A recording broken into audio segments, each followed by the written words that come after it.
ನಿನ್ನೆ ಅಂದ್ರೆ 25/9/2025 ಗುರುವಾರ ನಾವೇನು ಹೋರಾಟ ಮಾಡಿದ್ವಿ,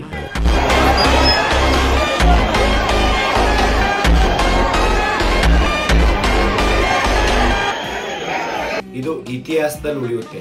ಯಾಕೆಂದ್ರೆ ವಿದ್ಯಾರ್ಥಿಗಳ ಶಕ್ತಿ ಏನು ಅಂತ ಹೇಳಿ ನಿನ್ನೆ ನಾವು ಸರ್ಕಾರಕ್ಕೆ ತೋರಿಸಿದೀವಿ. ಅದು ಶಾಂತಿಯುತ ಪ್ರತಿಭಟನೆಯಿಂದ ಸುಮಾರು 50,000 ಜನ ವಿದ್ಯಾರ್ಥಿಗಳು ಒಂದ್ ಕಡೆ ಸೇರಿ ಒಂದು ಶಾಂತಿಯುತ ಪ್ರತಿಭಟನೆ, ಯಾರಿಗೇನು ಆಗ್ದಿರಾ ಬಿಲೀವ್ ಮಾಡೋಕ್ಕಾಗಲ್ಲ, ಅಷ್ಟು ದೊಡ್ಡ ಮಟ್ಟದ ಹೋರಾಟ ಆಗಿದೆ.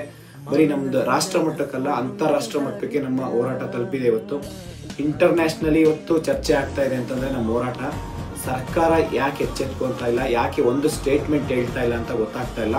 ನಾನು ನಿಮಗೆ 6 ದಿನ ಮಾನ್ಯ ಮುಖ್ಯಮಂತ್ರಿ ಸಿದ್ದರಾಮಯ್ಯ ಸರ್ಗೆ ಮತ್ತೆ ಮಿನಿಸ್ಟರ್ಸ್ಗೆ, ಎಲ್ಲ ಮಿನಿಸ್ಟರ್ಸ್ಗೆ, ಸಚಿವ ಸಂಪುಟದಲ್ಲಿರೋ ಎಲ್ಲ ಮಿನಿಸ್ಟರ್ಸ್ಗೆ ಮನವಿ ಮಾಡ್ಕೊಂಡು ಏನಪ್ಪ ಅಂತಂದರೆ, ನಾಳೆನೇ ನೀವು ಚರ್ಚೆ ಮಾಡಿ ಇದ್ರ ಬಗ್ಗೆ.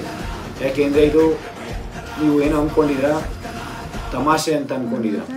ಇದು ನಾವು ತಮಾಷೆಗಾಗಿ ಇಲ್ಲ ಏನೋ ಕಾಟಾಚಾರಕ್ಕಾಗಿ ಹೋರಾಟ ಮಾಡಿಲ್ಲ. ಕೇಳಿರೋದೆಲ್ಲ ಸುಳ್ಳು. ಅಗಸ್ತ್ಯ ಭಯಂಕರ ವ್ಯಕ್ತಿ ಅಲ್ಲ, ವಿದ್ಯಾರ್ಥಿಗಳಿಗೆ ಅನ್ಯಾಯ ಆಗ್ತಾ ಇದೆ, ತುಂಬಾ ಭಯಂಕರ ವ್ಯಕ್ತಿ.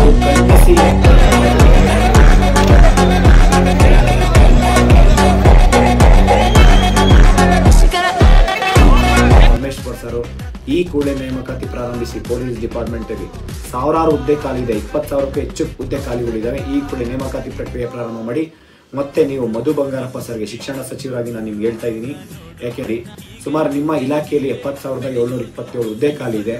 ಅಟ್ಲೀಸ್ಟ್ ನೀವು ಕನಿಷ್ಠ ಅಂತಂದ್ರೆ ಒಂದು 30ರಿಂದ 35,000 ವೇಕೆನ್ಸಿನ ಈ ಕೂಡಲೇ ನೇಮಕಾತಿ ಪ್ರಕ್ರಿಯೆ ಪ್ರಾರಂಭ ಮಾಡಿ.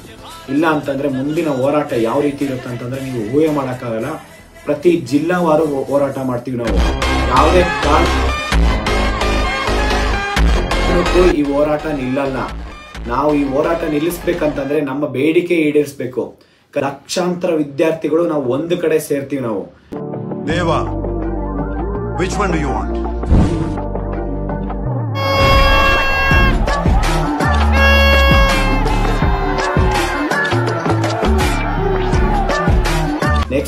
ನೆಕ್ಸ್ಟ್ ಟೈಮ್ ಸೇರ್ಬೇಕಂತಂದ್ರೆ ಬರೀ ವಿದ್ಯಾರ್ಥಿಗಳಲ್ಲ, ಅವ್ರ ಜೊತೆ ಪೇರೆಂಟ್ಸ್ ಕೂಡ ಒಟ್ಟಾಗಿ ಒಗ್ಗೂಡಿಸ್ತೀವಿ ನಾವು.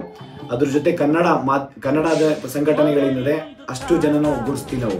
ಮತ್ತೆ ರೈತರ ಪರ ಸಂಘಟನೆಗಳೇನಿದೆ ಅಷ್ಟು ಜನ ಒಗ್ಗೂಡಿಸ್ತೀವಿ. ಕರ್ನಾಟಕದಲ್ಲಿ ಯಾವ ರೀತಿ ಹೋರಾಟ ಮಾಡ್ಬೇಕನ್ನ ತೋರಿಸ್ತೀವಿ. ಯಾಕೆ ಅಂತಂದ್ರೆ ವಿದ್ಯಾರ್ಥಿಗಳನ್ನ ಯಾವುದೇ ಕಾರಣಕ್ಕೂ ಎದುರಾಕೊಳಕ್ ಹೋಗ್ಬೇಡಿ. ಈಗ ಆಲ್ರೆಡಿ ನಾವು ಧಾರವಾಡದಲ್ಲಿ ತೋರಿಸಿದೀವಿ. ಕನಿಷ್ಠ ಅಂತಂದ್ರೆ 50,000 ವಿದ್ಯಾರ್ಥಿಗಳು ಒಂದ್ ಕಡೆ ಸೇರಿದ್ದಾರೆ.